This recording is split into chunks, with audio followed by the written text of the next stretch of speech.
I think it comes down to, as you said, the vision and the discipline. Like, the vision is, where are we going? What are we doing? And the discipline is like, all right, what are the non-negotiables that I have to do? If I want to achieve that task, I have to do this. As long as I tick those things every day, then I'm moving in the right direction. To allow you to tick those boxes, you know, sometimes you have to say no to shit.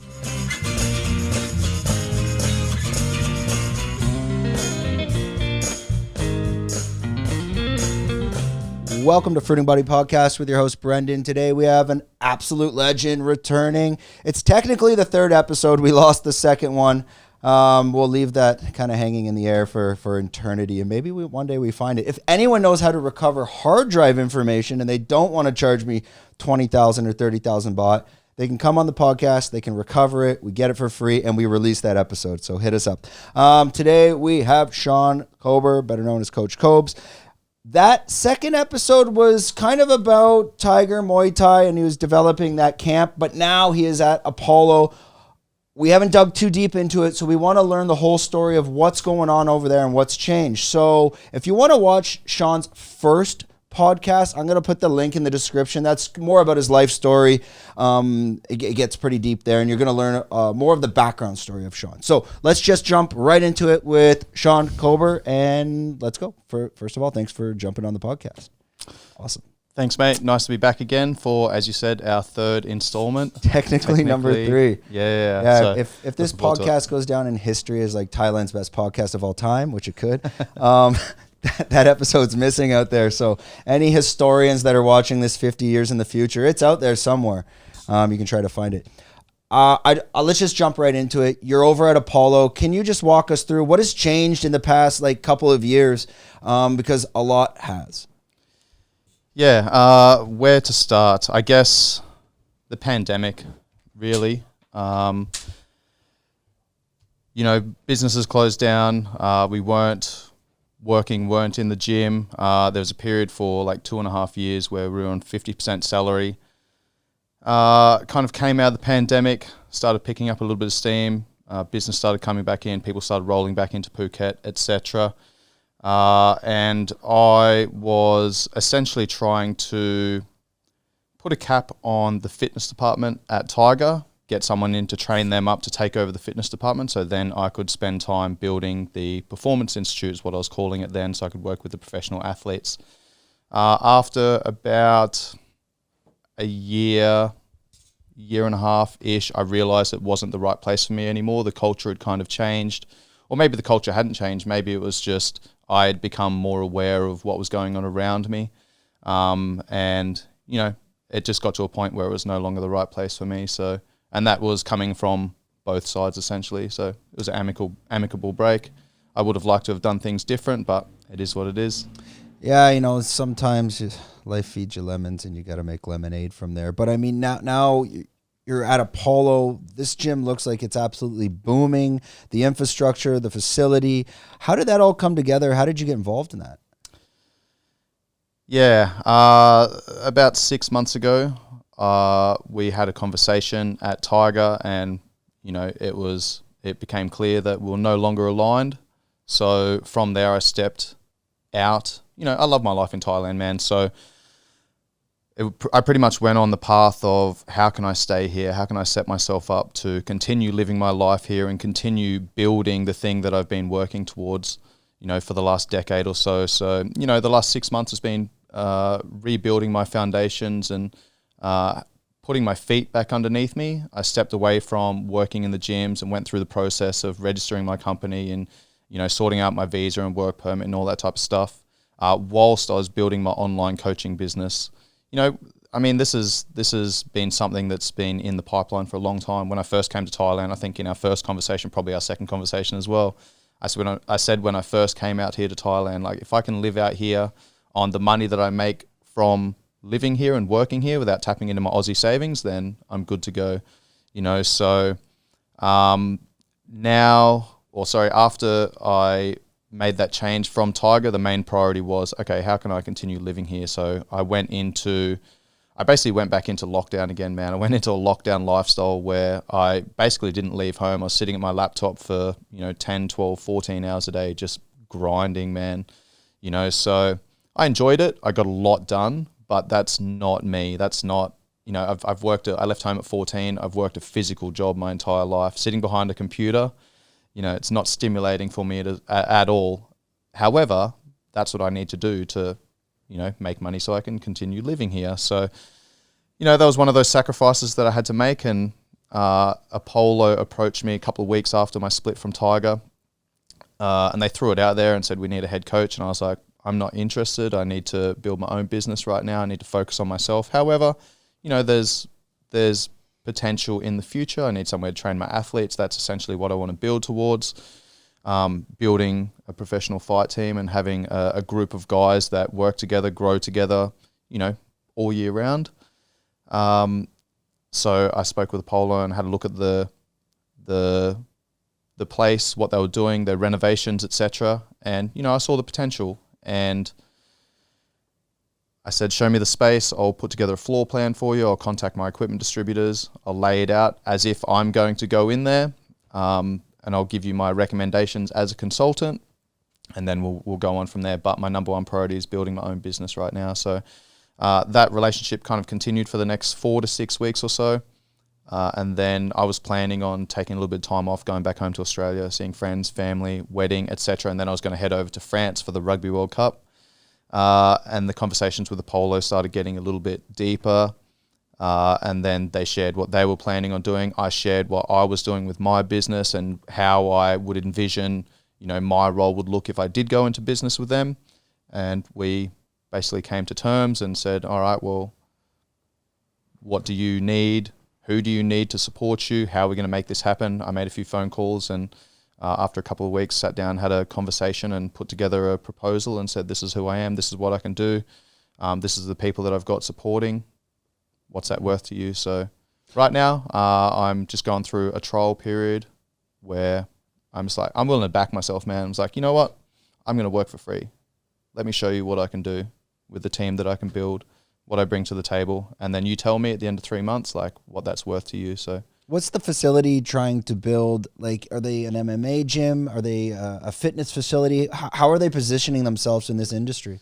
Yeah, good question. So when I initially sat down, had the conversation with the management team, I asked those same questions. I'm like, who are we as a gym? What do we provide? Who is our target audience? You know, what are the things that we're going to be bringing to the table? What's going to make us different from every other gym in the area? And we had those conversations, and essentially it came down to, you know, let's not try and do too many things. Let's really focus on a couple of things, dial in on those things and nail them down, do them very well. So at the end of the day, it came to, right, we're in Thailand, Muay Thai, makes sense. Gym's name is Apollo, boxing, makes sense. I'm coming in, strength and conditioning. All right, cool, there's our 3 things. Let's do those 3 things very well. So my role is to run the strength and conditioning program, but I've also had a lot of influence on the training schedule. Essentially, what I want to do is I've just gone through a 2-week selection course for Apollo-sponsored athletes. We selected a handful of guys to come into the system that we're going to kind of build up, you know, put in front of the right coaches, the right training partners, etc., to help them build up their careers, their reputations, and progress through the different stages on, you know, the whatever sport they're competing in, whether it's Muay Thai or boxing or mixed martial arts.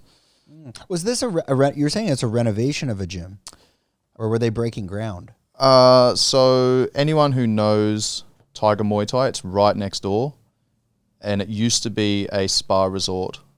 So they had a heap of rooms up the back and a pool and a sauna and things like that. Reception was up the front. That's all been knocked down now.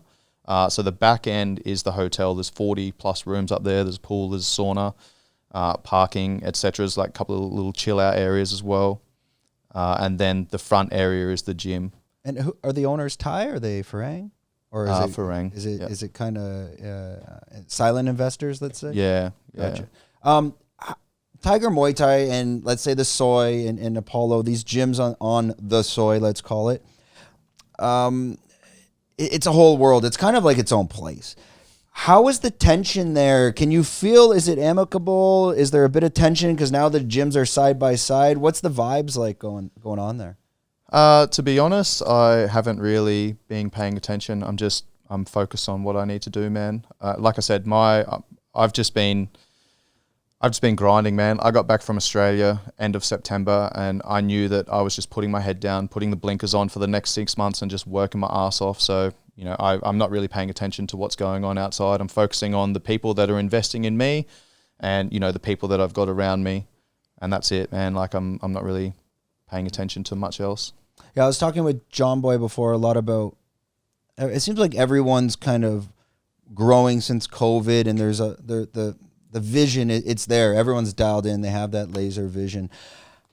As you were developing your new business and now working with Apollo, and as we're growing, you begin to notice that you need to protect your time. And if you're not protecting that, things can seep in. Can you elaborate on that, especially as we grow older, maybe certain friends get left behind, and how to deal with that? Wow, man. All right. That's a lot to unpack, dude. That's a lot to unpack. Where do we start again? Let's break that down into a couple of components. Well, I mean, it's the main idea of it is growing, and the vision of discipline and structure, and I really boil it down to vision and discipline. That's pretty much it. Your vision and your discipline. Everything else in structure kind of falls under that. As we grow older, you know, when we're younger, it's very easy. Oh, hey, your buddy calls you. Let's go to dinner. Okay, let's go to dinner. It leads to a drink, maybe to whatever, you go home. But as I'm growing older, and John Boy discussed that as well, because we're all kind of in that same age, you start to realize that I don't have time for even you to call me and say go to dinner, because that fucks up the whole week, even though you don't realize it. So as you're growing now, and we're getting that vision from COVID, we see what we need to get done, and it is a long-winded question, but to break it down is, how have you changed as a person to say, I'm fucking dialed in now and nothing's getting inside this?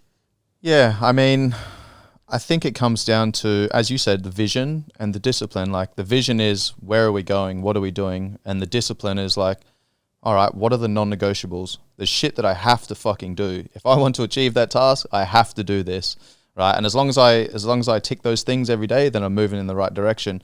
To allow you to tick those boxes, you know, sometimes you have to say no to shit. You just have to put the blinkers on and be like, right, there's too many distractions.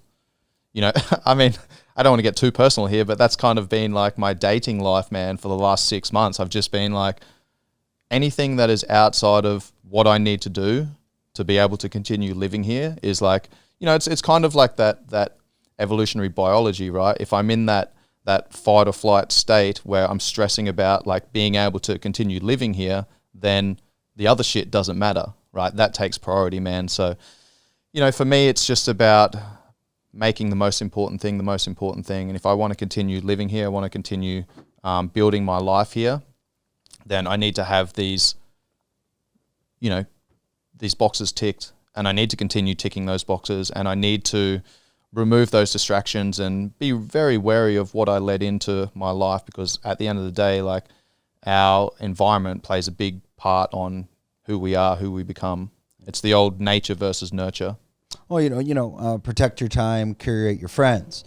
How are you losing friends along the way? And this is more coming from my level, where people, they don't tend to understand. People that aren't busy don't understand busy people.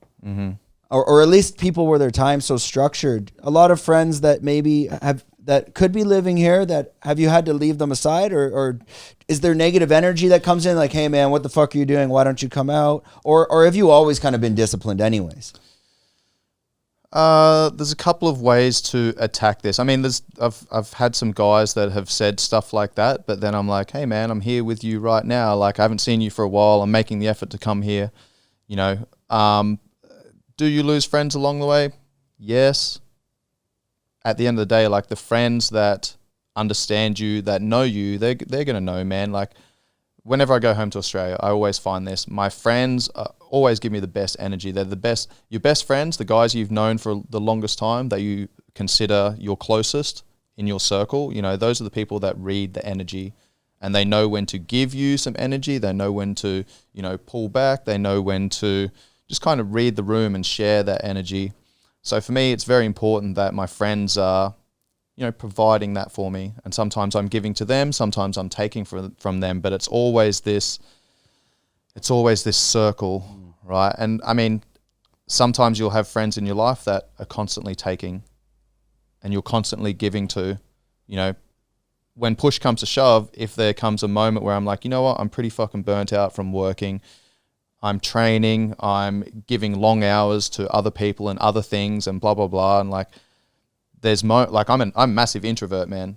If I spend time with friends and family, like when I went home for 3 weeks, I got back in like the first week I was back in Thailand, I didn't talk to anyone, dude. I just like did my work and then just retreated back to my cave. Like if I give high energy for long periods of time, I need to take that time to recharge. So, you know, good friends understand that. And I've got friends that have said to me, hey man, I'm not going to be available for the next 6 months. I'm going to be spending time working on myself. So don't bother contacting me. If you do, I appreciate it, you know, but I'm just going to let you know that I'm not going to get back to you. And I'm like, hey man, I respect that, bro. Anytime you want to get in contact, have a conversation, bounce some ideas, let's go, bro. I'm here for you. Yeah, I think that vision, especially when building your business, you can, I don't believe the 10-year, 5-year goal is just too far into the future, but at least a year or two, if you can put that together, maybe something general in 5 to 10 years. Mm-hmm. You're building that business so you can get the work permit, you can get the visa, you can stay structured, you can stay here. And Apollo comes along as well. Mm-hmm. Going back to the online coaching, what's the vision for that in the next couple years? What was the whole idea of structuring and putting that together? So the online coaching business is, I mean, that's something I was planning on doing when I first came out here to Thailand. And then I got a full-time job at Tiger after a month and then became the head coach after 5 months, 6 months. And then the online coaching kind of took a back seat. It's always been there in the background. Anyone that came and did some personal training sessions with me, then I'd, you know, onboard them into the online coaching system. But that was always one-to-one online coaching, 12-week block. Now I'm focusing on taking all of the information, all of the content, all of my knowledge and experience from mostly working with, you know, I've worked with thousands of people in group class environment, hundreds of people in personal training environment, and, you know, dozens of professional fighters in that high performance type environment. So I'm taking all of that information, all of that content, and packaging that up into a system that people can use for as little as 10 minutes a day up to, you know, you can only train 10 minutes a day, 3 times a week. Sweet, I've got something for you.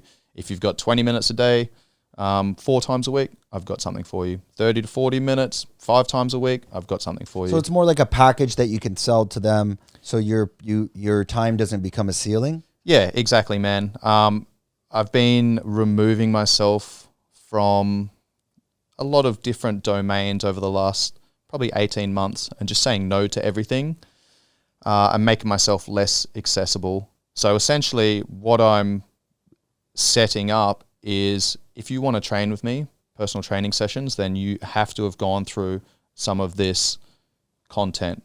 The first month block is 30-day access to the app. Second phase is 2-month access to the app, and then the third phase is 3-month access to the app. So the first phase is 30 days. That's corrective exercise and a 10 in 20 module, which is basically 10 training sessions in under 20 minutes, where you can use, you know, there's training sessions that you can do in the gym, at home, minimal equipment, some equipment, etc. And then there's a corrective exercise concepts, which is essentially teaching people how to use corrective exercise techniques to reduce pain, niggles, risk of injury, take care of neuromuscular adaptations, etc. Just kind of give the body a tune up. That's the first month. So you're not repeating yourself as well. Like, for example, I guess the analogy was, so you're not going on a Tinder date the first time every time. Exactly. Maybe they need to apply that in Tinder. Like, you got to watch these 8 videos of me before we date. Yeah. Because I don't want to show those. I don't want to talk about that anymore. So until you watch and complete my program, you're not getting the date. Yeah, man, exactly. And the way that I think about it is, you know, month 1, it's recruit training, right? I'm going to teach you how to use these very simple concepts and this very simple system that you can utilize for 10 to 20 minutes a day. Can you do that for the next month? All right, cool. What's the next thing? All right, next one is tools of the trade. So now I'm teaching mobility, stability, priming, right? Again, 10-minute sessions, 18 training sessions you can use to wind up, wind down, maintain, sustain, upregulate energy levels, etc. That's the second month or the second phase. And then the third phase 3-month, 90-day access is a modular training system. So 3 main training days: strength, conditioning, and then postural and accessory work. And that's broken up, or those 3 training sessions are broken up or made up of elements of mobility, elements of stability, elements of skill development work, elements of power development, strength components, postural work, accessory work, conditioning work, so on and so forth. So there's basically like maybe 9 different modules that make up one training system, but then the first phase ties in, and then the second phase ties in.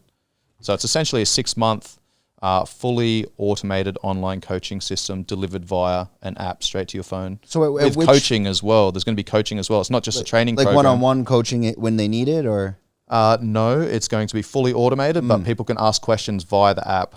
They have a question, they can go straight into the app, boom, boom, boom, boom. I get a notification, and I can answer them directly. And if, like you were saying, if they're in Thailand, what did you mean by they need to pass a certain level before you're even willing to go have a one-on-one hour? What did you mean by that? Yeah, so I've got my own podcast as well. As you know, I started the podcast at the start of the pandemic, and that was essentially started because I had people asking me questions about training, about nutrition, about recovery, and it's like, you just came to one of my classes, I don't know anything about you. I'm going to need to ask you 5 questions before I can give some advice here. So, you know, people ask me about nutrition, for example, and I'm like, hey man, go and listen to this 7-part mini series on nutritional pyramid of importance. It's 3.5 hours, going to tell you everything you need to know.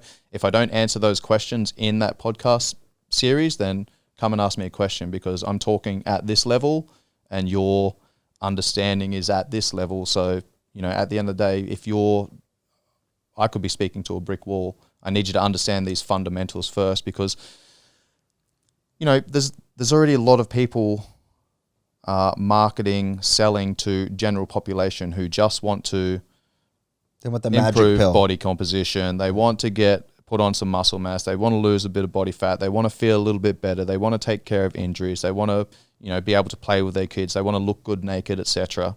You know, there's already that market's already saturated, man. You know, so if you're coming to me and you don't understand those basics already, like, go and speak to someone else. Like, I'm not the guy, man. You know, it's, again, I'm talking at a much higher level here. Like an intermediate to advanced type of level. Yeah, it's like, yeah, exactly. But the thing is, you know, I've been in the industry. I've worked with regular people for over a decade now. So, you know, I did my NLP master practitioner course. I'm a nutritional therapist, you know, corrective exercise, rehab specialist. Like, there's a lot of information and experience that I've gathered over the years. It makes sense to, you know, if I'm not offering that to the average person, then I'm really not doing my job as a coach. So whilst I still want to focus on that kind of higher end performance, I still need to take care of the basics. And I mean, at the end of the day, man, like, it's the health and performance, they're 2 different things, but they're also intertwined. The healthier I am before I start a training camp, for example, the more runway I've got to launch, essentially. Yeah, and that kind of answers the problem to the online coaching world, which is time becomes a ceiling of your income. And when you can be selling programs while you sleep, you can scale the business. How do online coaches like yourself, like selling these programs, protect plagiarism? Like, that's an honest question. I don't know. What's stopping someone from buying it and sharing it? How do they protect that? I have no idea. Man, I'm not an online coach. To be honest, I have no idea what the fuck I'm doing, right? I really don't when it comes to online coaching, but I know how to coach people. I've been in the trenches my entire life. So, you know, I'm just taking that approach. And when I'm demonstrating and explaining to the camera, it's like I'm talking to someone. It's not just, this is the set, this is the exercise, these are the sets, these are the reps, go and get it. It's like, you know, I'm a very educational coach, so I'm going to be teaching people nuances and, you know, different techniques so they can get the most out of each training session they're doing. It's not just about hammering yourself. Sometimes it's about waking up in the morning and seeing your waking heart rates up 5 points over the last couple of days and going, all right, today was supposed to be a hard session, but I'm going to back it off a little bit today, knowing I've got 2 more hard days of training ahead. All our audience of 8 people watching right now, actually, we're growing. I think we're almost 40,000 subscribers now on YouTube. Nice. If people want to be able to find this content, and they need to reach out to you, what is that process? Is there a website? And we're not trying to promote this. This podcast is never like that. It's actually, I try to come from the audience's questions. So if they want to reach out, is it through your Instagram? Is it through the website? Because we can put all links in the description. How does that work? Yeah, there's many options. You can send me a message on Instagram at coach_Kobes. I try and answer people. You know, I control my own social media platform, so I do my best to answer everybody. Sometimes it does take me a few days to get back, but I'll get back to everybody. People ask me questions. I might send them a podcast episode that's maybe relevant to them or the question that they're asking. Have a YouTube channel as well, Coach Kobes, Live, Train, Perform. I've been sharing a little bit of what's happening over the last kind of 6 months on there. I shared 12-week training camp as I prepared for my first MMA fight before I turned 38 in June. So I went through that process. I've gone through like 6 weeks transformations. I've shared some of the content that I've been putting together behind the scenes for the online coaching, what I'm doing with Apollo, etc. So that's all on the YouTube channel. Website is at coachedbykobes.com.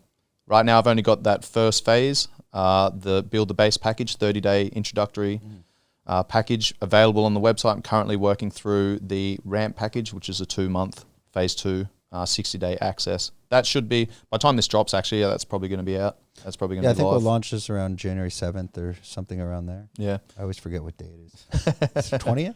I don't know. Yeah, man. It's hard in Thailand because there's no It's Christmas, seasons. baby. It's Christmas. Merry, happy Jesus. I don't know. So bringing it back to before I think for like the whole programs that you've put out there and people are able to find that with information and links in the description. I want to jump back a little bit to your training for your MMA fights. You did the first one, not so much of the details of the fight itself. Personally, what did you learn? What did you take away from that? Oh man, what an experience. What an experience. I mean, I just to circle back a little bit, this kind of came about because I started the year by running Big Buddha. Like I went to bed the night before New Year's, got up early, ran up Big Buddha to start New Year's. And I was like, all right, this year's, I need to just go back into war mode. I need to just put the soldier hat back on and just grind, man. So that's how that started. I saw the vision, and then it was like aligning the discipline. All right, can you get up first thing in the morning on New Year's and run up the fucking hill for sunrise? All right, cool. That's what kind of started it. And then, working with professional athletes and seeing the vision of I want to work with professional fighters, and part of it is for my own integrity, right, and my own experience, because I've always been one of those guys that's like, I'm going to build this training system and I'm going to show these high-level fighters how it can work, how you can put it together to, manage energy and ensure that you're getting to the fight injury-free at your peak, ready to shine. So for me, it was about battle testing that system. I don't want to be one of those fucking idiots that just goes, yeah, this is the best thing to do, without actually going and putting it to the test. Well, you wanted to go through the process yourself, so when I needed to feel it, man. I needed to feel it, bro. For me to be the best coach that I can be, I needed to feel it, man. So I used that as an opportunity to battle test my systems, and like I didn't measure anything, I didn't track anything. I mean, when I say I didn't measure, I didn't track, I was tracking my weight and things like that, but it wasn't like measuring my food or calories or macronutrients or anything like that. I went from 81.7 kilos at the start of the 12-week camp down to 72 kilos. Yeah, so almost 10 kilos I lost. And again, I didn't measure any macros or calories or anything like that. And I just basically, I don't want to say I winged it, okay, because there was a method to the madness. I was like, all right, week 1 to 4, I'm going to be focusing on boxing, right, and aerobic conditioning, and then week 5 to week 8, I'm going to be focusing on this, and then week 9 kind of already all naturally know. It's like riding a bike to you at this point. Yeah, right? yeah, exactly, man. And it's the same principles as you learn when you're playing rugby. You've got a rugby competition. The competition goes all year round, right? I might play 25 games across a whole year, so I need to be ensuring that I'm at my best towards the end of the year. I'm performing well enough throughout the season to put myself in the driver's seat when it comes to finals, so that we can perform. Right. I think about a fight camp as the same thing. It's all about managing energy, man. I got to, I think, week 7. Again, this is on my YouTube channel, but I think I got to week 7, had 6 weeks hard training, and then I decided to kind of test myself a little bit and caught up with the rugby boys, played in a touch rugby tournament, and took a heap of skin off my knee, man, and like both my knees, and I was like, all right, well, this is going to be a rest week. So the next week wasn't hard training, like it was a recovery week. I ended up taking the whole week off, and it was a recovery week, because I knew that I'd been accumulating a heap of stress through training, and then I'd gone and taken a heap of skin off. So, immune system's going to be fighting that, nutrients are going to be going there, blah, blah, blah. All right, cool. I can't add any more stress to the system right now. My main priority is about recovering, knowing that I've got another 4 hard weeks after this to prepare for this fight. So for me, I think about it as, energy management. Well, you're watching these fighters when you were at Tiger go probably for a long time going through the 12-week camps. I mean, always the bridesmaid, never the bride. You never got to feel it. It wasn't actually the 12-week camps. It was more, most of the stuff that I saw was like 3, 4, 5, 6 weeks. Yeah, the longest camp that I did was with Jan when I went to Russia and trained him before he fought Corey Sandhagen for the title. So that was 10 weeks, man. And, I learned a lot from that process as well. And again, like it's all the information that I've gathered from being a rugby player for 23 years, from being a soldier for 6 years. Like as a soldier, man, there is no off season. Like you got to be fucking ready all year round for anything to happen. So I take switch, I take that. I mean, in Recon Snipers, that was literally our motto. It was written on our shirts. There is no off season. Just as a reminder, it's like, hey man, when push comes to shove, like you guys are going to be the guys on the ground that need to fucking step up when shit hits the fan. How was it when you first stepped in the ring? Did you have butterflies, or were you dialed in, or were you pumped for that? Oh man, I was actually really excited. I was really excited. I mean, just to go back a little bit. Actually, no, I won't go back yet. But I was planning on fighting a couple of weeks earlier, and then that kind of fell through. I had that conversation with Tiger, and the week that I was supposed to fight at Tiger for their barbecue beatdown was the week that, we decided that we were going to go our separate ways. And I was already halfway through the weight cutting process, man. I'm drinking 8 liters of water going, fuck, this sucks.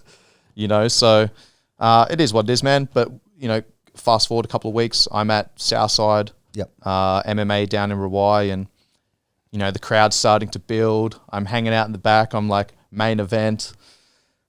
Man, it was fucking cool. I really enjoyed that process. For me, it was, I actually had some butterflies throughout the week, and that's something I haven't felt for a long time, man. I played a rugby competition the week before, Phuket 11s, and it was just like, it was no issue. It was just like riding a bike. Well, there's no unknown there. This is a bit of an unknown. Yeah. It's like riding a bike, man. I'm like, I hadn't played rugby for a year. Hadn't gone training or anything. Rocked up, played a couple games, had a good tournament. Ended up fucking my shoulder pretty bad, but like that's another story.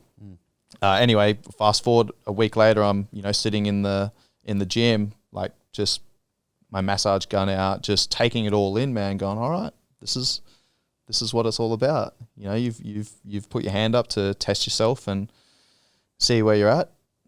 Now it's time to go. So that whole week was really cool, feeling those butterflies, but then having that conversation with myself, managing that energy and changing my mindset, but also being aware of who was speaking.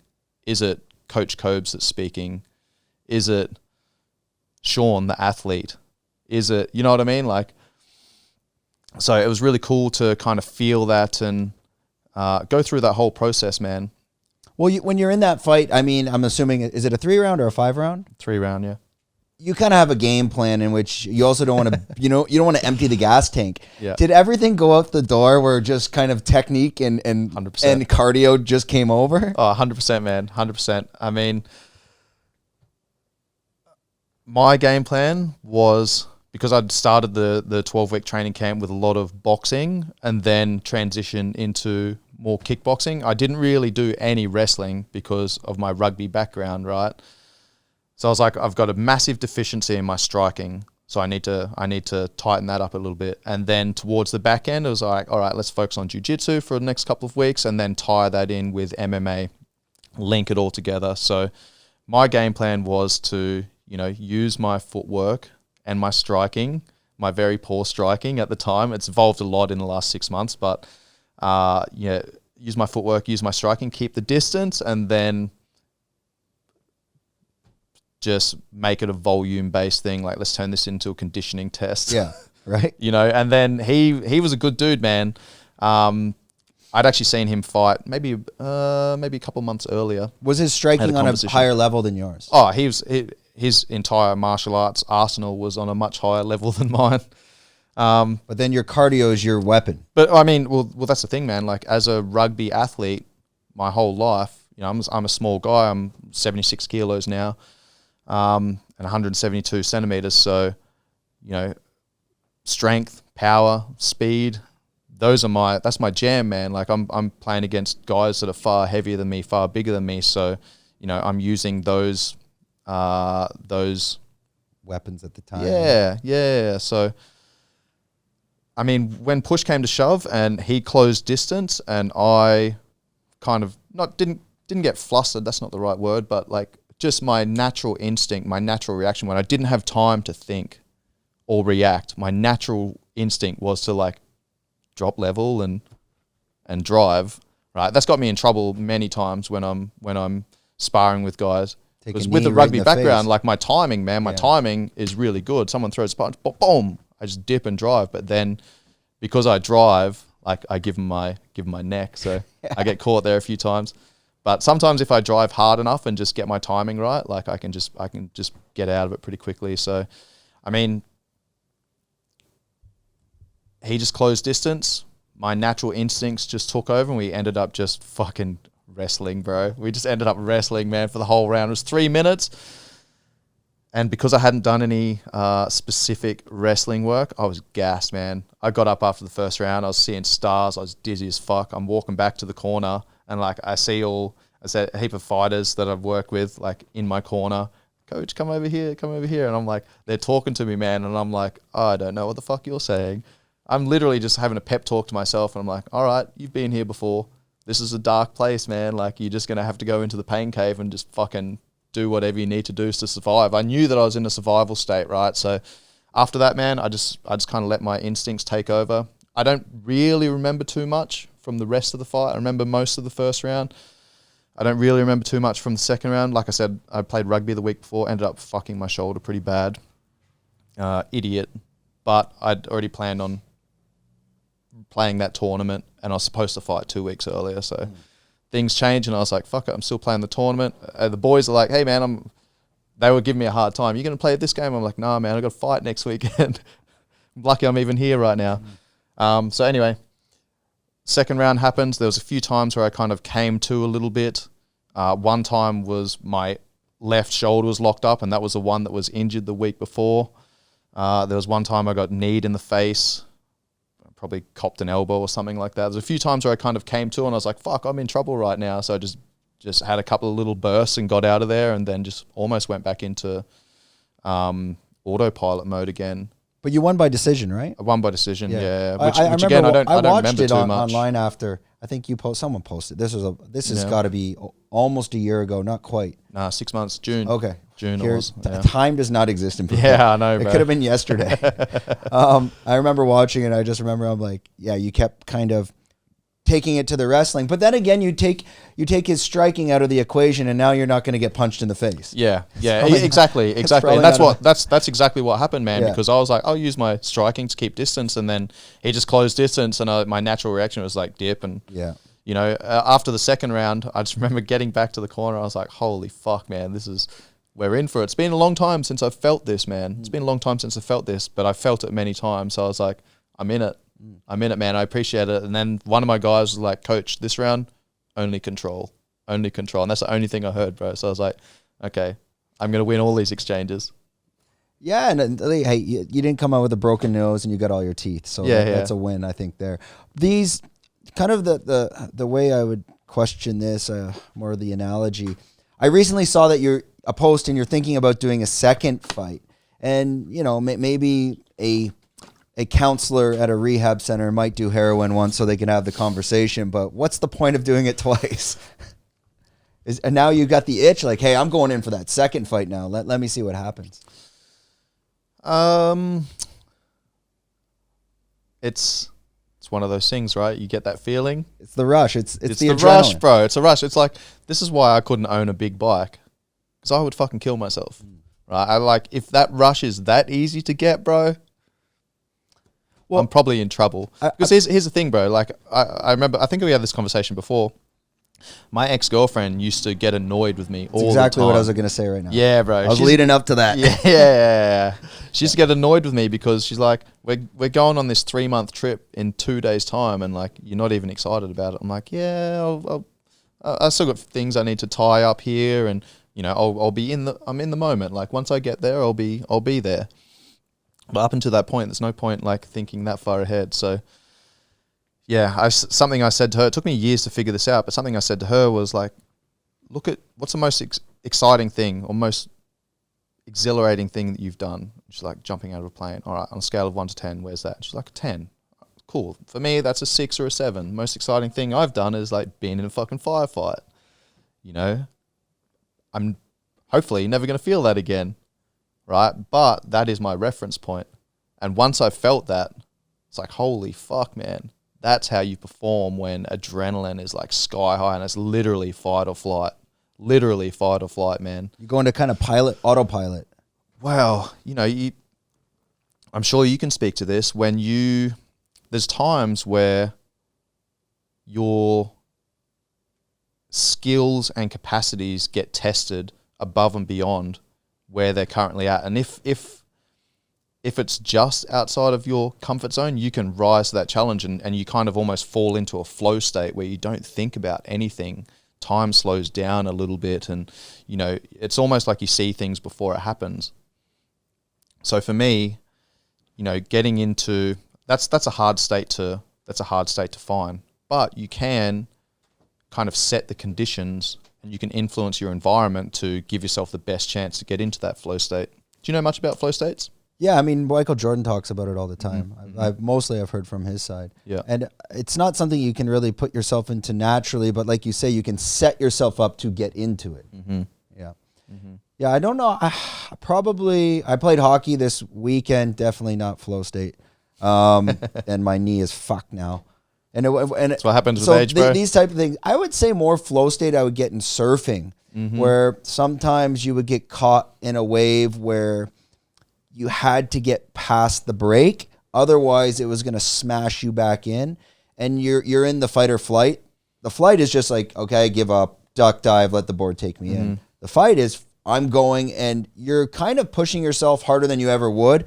I would consider that the most recent flow state I've been in, and that was probably a year ago. Yeah, exactly, man. And here's the thing, dude. Once you feel that, you start chasing it again. You talk to any fighter, man, like, why do you fight? Because I fucking love it. You know, and then when they're not fighting, they don't feel like they're achieving something. What happens when you get kicked in the head and knocked out?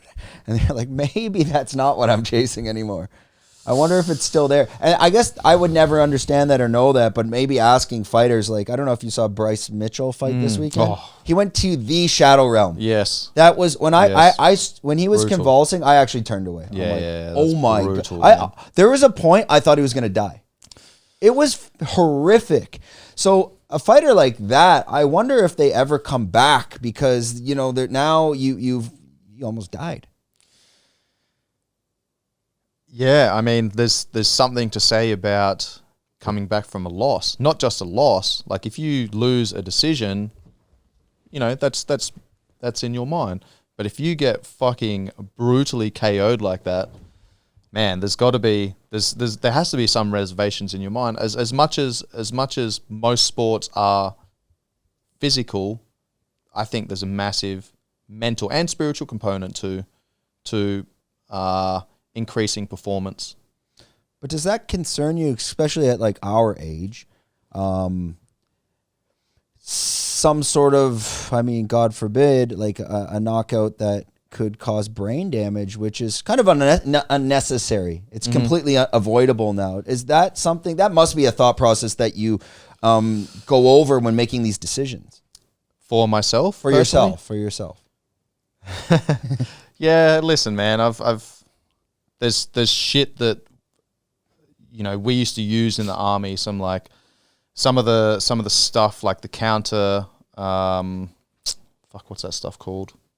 The counter IED things. They send out these like waves to initiate IEDs and things like that. I don't know exactly how it works, but basically, you know, some of the stuff that we used in the army for protection, like some of that shit is like has bad side effects, and it's been proven. Some of the things that we've been given, like doxycycline, hey, take this for that, and and it's been it's come out years and years later that, hey, that was not a good idea, and it's probably caused some damage. So, you know, it's like a drug you're taking, or what do you mean? Yeah, it's like for like anti-malarial. Like when we're on deployments and things like that. And when we're on deployment in Iraq and Afghanistan, there was certain counter IED measures that we used. Like we carried a backpack, for example, and that would stop IEDs from going off, initiated through mobile phones and things like that. And then likewise in Iraq, where it was mostly vehicle patrols, and you got these big fucking counter IED measures. Like I'm sitting at the top of the hatch, man, and this thing's like humming right next to me. You know, there's shit like that. I'm probably fucked, bro. To be honest, it's like a frequency. It's a frequency. It's like it can jam signals. Exactly. Exactly. Okay, I get so there's all that type of stuff that's, some of the shit that I've probably been injected with. I'm like, I don't even know what that is, man. We're just going in, we're getting injections, we're going on deployment. It's just part of the game. Yeah, I've had some pretty heavy head knocks and, you know, just big collisions playing rugby and things like that. You know, so if you want to live a hard charging life, man, that's a risk that you have to be willing to pay. I mean, you look at I think it was years ago, they asked a number of people if you could win a gold medal at the Olympics, but you died within 5 years, would you take it? And a lot of people said yes. Gee, what would you? Would I? Yeah. No. I feel like I need more time to achieve the things that I want to achieve. Let's say, like, whether it's time, money, whether it's friendships, family, like, what is your biggest fear? My biggest fear is probably not fulfilling my potential. And that potential being objective behind it with like a vision and saying, I will be there at this point. Is that something that's a clear vision for you? Or is it kind of still very open-ended? It's a feeling. No, it's very open-ended, man. I mean, if I'm better than I was this time last year, that's a win. Right? If I can stack day after day, week after week, month after month, year after year, then I'm just in the process, man. That's where I'm at right now. You know, I know the direction that I want to be moving. I've got an understanding of, you know, what I need to do to get there, who I need around me, how that's going to look, how that's going to unfold. But at the end of the day, like, I just, again, vision and discipline. Now I just need to do the work. Just got to do the work, man. We'll touch on something because we have a hard stop. We got about 10 minutes? Yeah. Are you okay? How long do you need? Yeah, 10, 15. Okay. We'll talk a bit about Swiss 8, and we didn't touch much onto it into like PTSD. I want to kind of get your insight on that because as certain things like Phuket's a very easy life. It's actually very sabai. That's why I live here. You cannot. It's pretty difficult to put yourself in a bad mood here, except for maybe driving when you almost can die 20 times a day. That's pretty much it. But over here, it's generally safe. On your side, when COVID hit and, you know, shit's not working at Tiger and you got to go back to the grind, you're putting yourself in an environment, like you said, in front of the computer. Can this start to trigger things like PTSD? And for someone that obviously, and I would say the majority of the population, we can't even relate to, can you just talk about that a bit? And what are the symptoms? What could come up? And have you experienced it? PTSD. I can't say I've experienced it. I haven't. I mean, there's been times where I come back from Australia with friends and family and stuff, and I'm, you know, back here for a couple of weeks, and I'm like, I don't have that same connection that, I had back home. That's not PTSD though. That's just I'm feeling a little bit down. That's part of life, man. I'm very good at being aware of my mental health and my physical health at any one time. So for me, it's all about, again, being aware of where I'm at and then having the right communication and language with myself to, paint a positive narrative. There's definitely been times where I'm like, what the fuck am I doing here, man? I've given everything and this is where I'm at. This is what I've got in return. Is it worth still staying here? Should I just call it quits? Should I just fucking pick up, sell all my shit and then fuck off to Bali and just go somewhere where nobody knows me and just build my own business there? Do I go back to my mum's place and, live there, help her renovate the house and pack everything up and prepare to sell, blah, blah, blah. There was many options when Tiger and I went our separate ways. And ultimately, the questions I asked determined what the action steps were going to be moving forward. So, I haven't felt any PTSD. There's definitely been ups and downs, but ultimately, I think I'm pretty strong mentally. And again, having that awareness, I prescribe somewhat to Stoic philosophy of like control what you can control and don't worry about the rest, man. Like it is what it is. Yeah, I mean, I'm on the same page. I think when I was younger, you can stress over things you can't control, and it makes zero sense. Again, I'm very sabai, and I kind of always have been. Like someone cuts you off on the road, it's like, but did you die? Yeah. You're gonna be okay. Yeah. These things now. Are you still very actively working with Swiss Aid and being involved in this? Is it more? It's like a program essentially. It's eight-step program? Yeah. So Swiss Eight's kind of, they've rebranded a little bit, and their Swiss 8 app is now Recalibrate. So this is for guys that do kind of feel that they're on that slide, right? And then going, all right, well, what can I do to change this? All right, recalibrate. I'm going to go and recalibrate my life. I'm going to look at mindfulness and meditation work. I'm looking at breath work. I'm looking at mindful movement. I'm looking at nutrition. I'm looking at sleep. It's all these, it's getting sunshine. It's reducing stress. It's doing some form of training that's going to give you a positive adaptation. So, for me, it's a good, healthy life is basically doing the things that you should be doing, right? Eating well, sleeping well, training, managing stress, etc. It's when we start getting overwhelmed with those things, or we're not paying attention. It just creeps up on us, and all of a sudden we're drinking more coffee during the day, or we're staying up later. Our sleep's being affected because our mind's constantly running and da da da da. There's things you can do for that, right? Like, all right, I'm gonna do a brain dump, man. Whenever I feel like I'm getting a little bit overwhelmed mentally and like my mind is jumbled with all the things that I need to do and be aware of, then I like to just get a whiteboard out. And I saw your whiteboard downstairs, man, and just bob, brain dump, do a little bit of mind mapping, man. That's my mind. Yeah, exactly. If you don't throw everything on your mind onto a board, yep, you're going to go in a circle. Yeah, 100%. And you don't even need to do any of the stuff on that board. It's just gone. It's just get it out there. It's like, let's do a little brain dump, right? I mean, it's like having a glass of water. Yeah. Right? Like if my glass of water is full, then I can't put any more water in. So let me just pour that out a little bit so that I can fit some more in there. Yeah. That's how I think about it, man. I really like writing things down. I don't use my phone too much for notes. No. Unless I've got no other options or I'm out and about or whatever. I don't have a notepad. It's way more visual. Like people, I've got everyone hooked on Post-it notes. Yeah. Because I think Excel sheets, I've jumbled with them, digital, it doesn't work. I can wake up in the morning and scan that whole board, done. Yeah. And honestly, probably 80% on the board, you're like, why is this even here? Yeah. I don't need this. Yeah, exactly. But you've dumped it out, man. It's like, and then it's an opportunity to then go through it again and filter it. It's like, let me get all this shit out, boom, boom, boom, boom, boom. And as you said, like 80% of that, don't need to do that, don't need to do that, don't need to do that. This I need to fucking do. Where can I slot this in throughout the week? And I tried to use the 4 quadrants I used to do. Mm-hmm. where it's kind of like important, non-important. This works because all the stuff, honestly, in the corner, you're like, this is completely useless, but it's out of your mind, and then you realize you don't need to do it. Were you doing this type of mind mapping when you were making a decision, like you were just talking about, do I go home? Do I go to Bali? Do I stay here? The question is, everything leads back to Phuket, but why?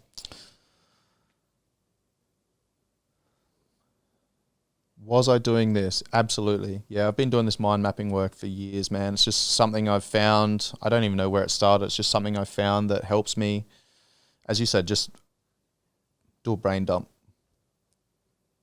Clear space and then organize. I remember a couple of years ago, I think it was during the pandemic actually, July or August 2020, I went out to Koh Yao Noi and like rented a bungalow on the beach and just sat there, turned my phone off for a couple of days and just journaled. And you know, I wrote down a heap of goals, and I was like, right, what do I want to achieve in 5 years? I want to do this. That means I need to boom within a year, within 2 years, within 3 years. You know, I can look back at that in that diary entry now, man, and I've ticked off 3/4 of that stuff. You know, what, 3.5 years later. So I'm trending in the right direction. But that's it's a map, right? It's like, this is where I want to go. This is what I want to achieve. And once you've got that end state, all right, where's the map that's going to take me there? There's my destination. How am I going to get there? And once you look at the map, it's like, all right, I can take this route. I can take this route. I can take this route. Maybe I'll come over here and maybe I'll stop there for a few days and have a little look around. Do you revisit it maybe once every few months just to realize all the steps you've missed to add? Absolutely. I mean, there's some of the things that I've written down in that first diary entry that, you know, I haven't gotten to, and I'm like, it's not really that important right now. Maybe in the next phase, it's going to be a lot more important. I'll probably do this every 3 to 6 months at a minimum. Yeah, I like to get away and just turn my phone off and remove distractions and just sit with my thoughts and meditate and write, journal, etc. And sometimes I'm just writing and thinking just absolute shit. Right. But again, it's just getting it out there and being like, all right, what do I want to action? What do I need to do to make this a reality? Yeah, I noticed you do that every 3 to 6 months. So I was in Calac once and I got on the phone with you and you were just coming back from one, maybe in Macau. Mm-hmm. The world that we live in is just too distracting, and we're not one of those podcasts. There's 8 million of them. I'm going to tell you all that shit. But what's your biggest takeaway from that? Because you go out there, you release, you reset, but when you come back to the real world, it's like you're an alcoholic again. Do you get my point? You know, how I'm trying to explain that? Yeah. It's I've shut off, and I'll turn my phone off or it dies for 3 hours. I feel amazing. Mm-hmm. I'm glad the phone died. I can do a foot massage. When I come back to the world, it's like 1 million messages, 1 million things to do. It becomes, again, you're like, fuck, I'm back here again. Mm-hmm. How do you adapt coming back into that world? Yeah, I mean, you just said there about getting back in and getting all those messages. That's when I do turn my phone off. That's the thing that I probably dislike the most, is like turning my phone back on after 36, 48 hours on, and like seeing boom. I'm like, oh, fuck, now I need to spend some time going through all this. So, but again, like it makes me appreciate, I mean, a couple of weeks ago, to tie into what I was just talking about, a couple of weeks ago, I was coming back from doing some kickboxing and I had my little bum bag resting on my lap. I didn't have it tied around because I was sweating everywhere and blah, blah, blah. I had my bum bag resting on my back. It fell off.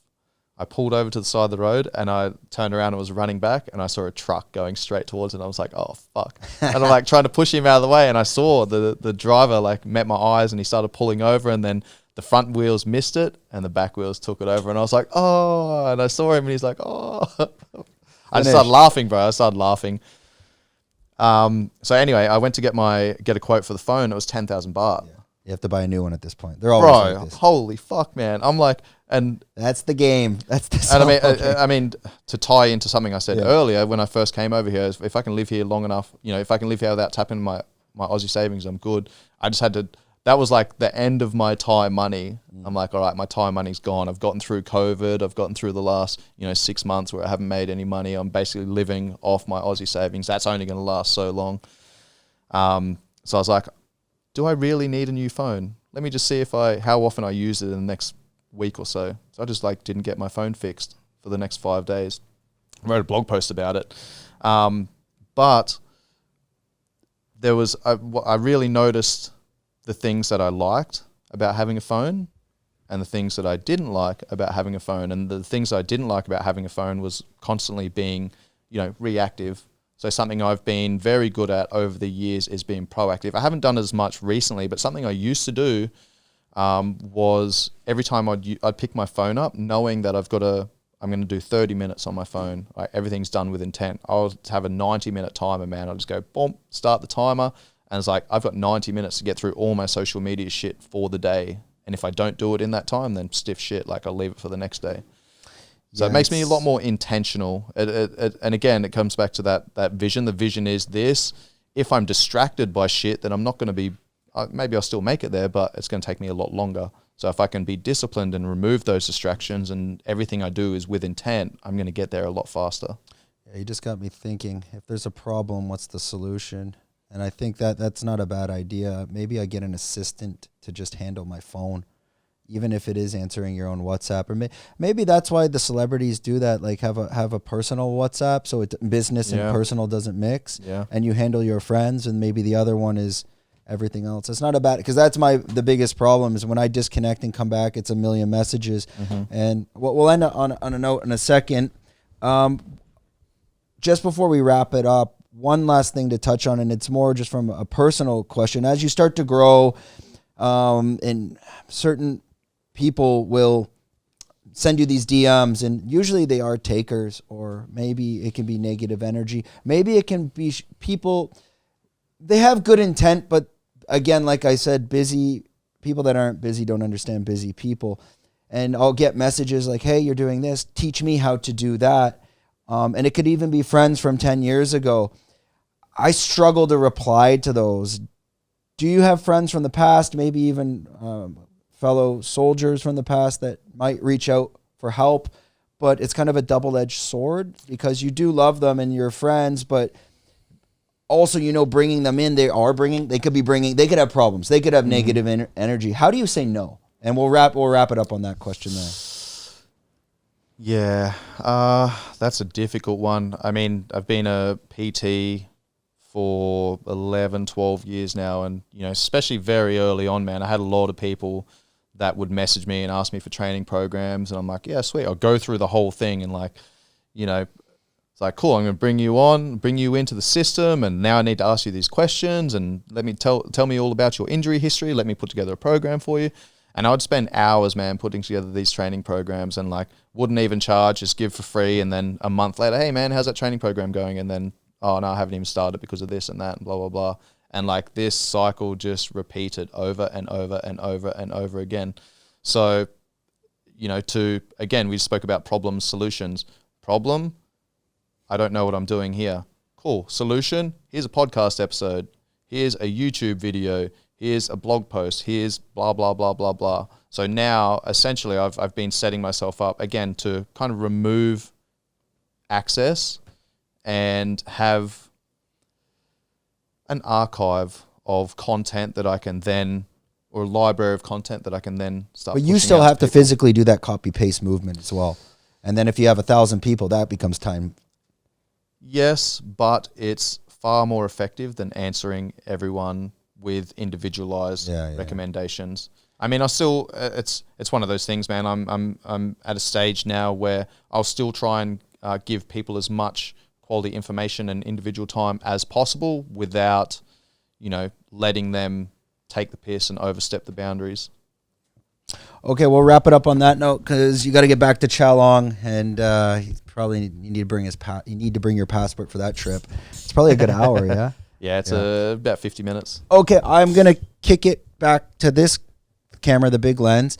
We'll put all the links in the description. If you can just let everyone know where they can find you if they want to reach out and all your socials. Sweet, thanks, mate. Coach Kobes, Coach_Kobes, Kobes on Instagram. Coach Kobes, Live, Train, Perform on YouTube, and coachedbykobes.com for the website. Okay, that wraps up another episode. Thanks a lot for joining us, and we're out. Okay.